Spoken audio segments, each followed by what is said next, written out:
Estamos de volta, este é o segundo bloco do programa Acontece, levando a contabilidade mais perto de você. E nesta edição estamos falando sobre o Núcleo de Jovens Empresários da ACIG e os seus projetos. E gostaria que o diretor de capacitação, Danilo Conte, falasse um pouco, especialmente dos projetos, né? E daqui a pouco a gente vai aprofundar no Feirão do Imposto. Ótimo. Então, o Núcleo de Jovens... primeiro a gente tem que entender o seguinte, núcleos de jovens empresários como o nosso existe no país inteiro, né? Existe uma Confederação Nacional dos Jovens Empresários, que é a CONAGE, que reúne e defende daí todo esse movimento jovem empresário. E em Santa Catarina existe o SEGESC. O SEGESC é o Conselho Estadual do Jovem Empreendedor Catarinense.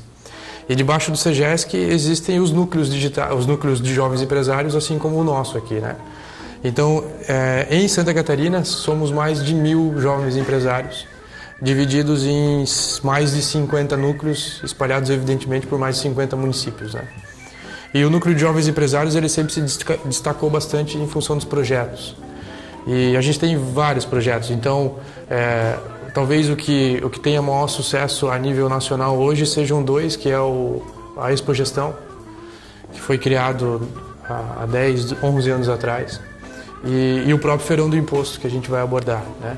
Então, a Expogestão ela é um congresso empresarial, então ela fala de várias esferas do mundo empresarial, acontece em Joinville anualmente, tem repercussão nacional e é um projeto importantíssimo, né?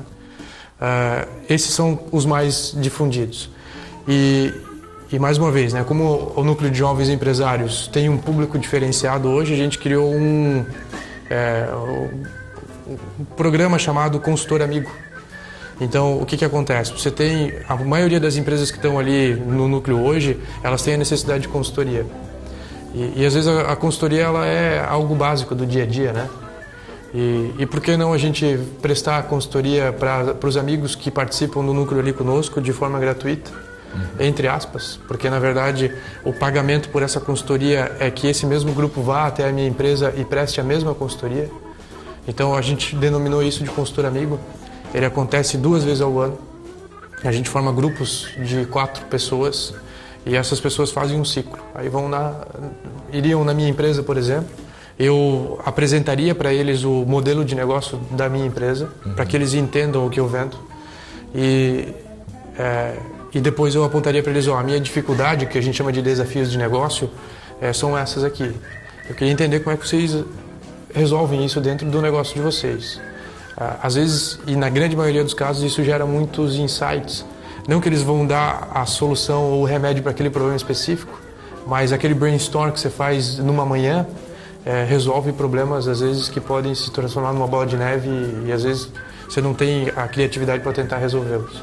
Então, esse é um dos projetos que a gente está com bastante firmeza tentando fazer com que ele crie maturidade suficiente para que ele se perpetue durante as próximas gestões também.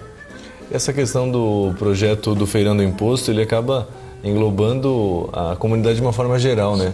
Eu gostaria que você explicasse exatamente o que consiste o projeto Feirão do Imposto. Então, o Feirão do Imposto, ele nasceu em 2001, 2003, não me recordo ao certo, mas são 10, 11 anos mais ou menos. E o intuito do Feirão do Imposto foi, no início, conscientização. Naquela época e até hoje se entende que apenas 27% da população sabe que paga imposto. Os outros tantos não sabem, né? E há uma impressão errada de que imposto só quem paga são os empresários. E é totalmente o contrário isso, né? A maior parte dos impostos que o Brasil arrecada hoje vem das classes mais pobres. E aí quando se faz Feirão do Imposto, se tem uma impressão errada de que isso é um movimento empresarial, que só os empresários vão ser beneficiados. E não é verdadeiro isso. Até mesmo porque o imposto quem paga é o próprio consumidor final, porque o empresário vai embutir o imposto no preço do produto dele. Ele vai, na verdade, repassar. Então, se existir um aumento na arrecadação tributária por parte do governo, o empresário ele pega esse aumento e repassa no valor do produto ou serviço que ele oferece para o mercado. E aí o consumidor acaba bancando todo esse aumento, né? Então, o Feirão do Imposto ele veio com o intuito de conscientizar, mostrar para todo mundo que se paga imposto, e se paga muito imposto em absolutamente tudo que se compra. E a gente se uniu nos últimos anos ao Movimento Brasil Eficiente. O Movimento Brasil Eficiente, enquanto o Fernando Imposto conscientiza, o Movimento Brasil Eficiente ele resolve o problema. Então ele veio com um projeto de lei de apoio popular para tentar diminuir a carga tributária de uma maneira responsável, porque é sabido que se de um mês para o outro ou de um ano para o outro a gente propor um projeto de lei que diminui a arrecadação da carga tributária a menos da metade, você quebra a economia, né? Então o MBE ele propõe um projeto de lei que você faça isso gradualmente ao longo dos anos. Então o Fernando Imposto ele tem o papel de conscientização, conscientizar a população, e o MBE vem com o projeto de lei para conseguir arrumar esse problema que o Brasil tem. Da baixa eficiência da gestão pública, né? Que se o Brasil fosse eficiente nós não teríamos problemas de educação, saúde, cultura e etc. Segurança. E o Fernando Imposto conscientiza, todos nós pagamos imposto, pagamos muito imposto e pouco disso é revertido em benefício para a sociedade. E aí com essa conscientização a gente busca assinaturas para o abaixo-assinado, para que o Movimento Brasil Eficiente entre como um projeto de lei de apelo popular, assim como o Ficha Limpa se fez no ano retrasado, né? Uns 3 anos atrás. E com relação a toda essa mobilização, quais são as conquistas do projeto? O primeiro Fernando Imposto, quando nasceu, ele tomou repercussão nacional. Então, ele é um movimento que nasceu aqui na cidade, no núcleo de jovens empresários, numa reunião comum que a gente tem no dia a dia. A gente costuma dizer que as melhores ideias elas nasceram em guardanapo de mesa de bar, né? Que a gente faz happy hour, confraternização depois das reuniões em alguns momentos, e ali nascem bastante ideias. Fernando Imposto nasceu em Joinville numa reunião como essa. E ele tomou rapidamente repercussão nacional. Foi inclusive matéria do Cacete Planeta, matéria do Jornal Nacional. E depois que ele tomou essa repercussão, muito em função do sorteio de automóvel sem imposto, né?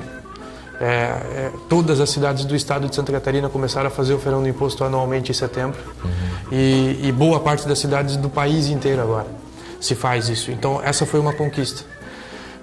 E a principal delas talvez tenha sido a lei que a Dilma assinou no final desse ano passado, em dezembro, que é a lei que obriga a exibição do percentual de imposto no cupom fiscal. Porque quem conhece o Fernando Imposto e viu as campanhas nos últimos anos, a gente sempre fazia uma feirinha no centro de Joinville e mostrava determinado produto com imposto e sem imposto, né? Para que haja conscientização, para que você saiba o quanto você está pagando e desprendendo de dinheiro para comprar aquele produto. E a gente considerou isso um grande ganho do Fernando Imposto quando houve essa lei, né? É evidente que ela não é perfeita porque ela põe no cupom fiscal. Poucas pessoas pedem o cupom fiscal, daquelas que pedem poucas leem, né? É verdade. E aí a gente não tem uma conscientização verdadeira. O ideal é que se tivesse na prateleira do supermercado. Mas ok, é uma etapa cumprida, não ganhamos a guerra, ganhamos uma batalha. E a gente vem com essa campanha de 2013 tentar um nível de conscientização ainda maior para que a gente consiga arrecadar esse 1.400.000 assinaturas que a gente precisa. Porque essa conquista da lei foi uma etapa muito pequena perto daquilo que a gente ainda precisa para mudar. Excelente, então no próximo bloco vamos falar sobre a edição 2013, né? Essa edição que tem várias questões bastante especiais. Nós vamos para um rápido intervalo cultural e já voltamos.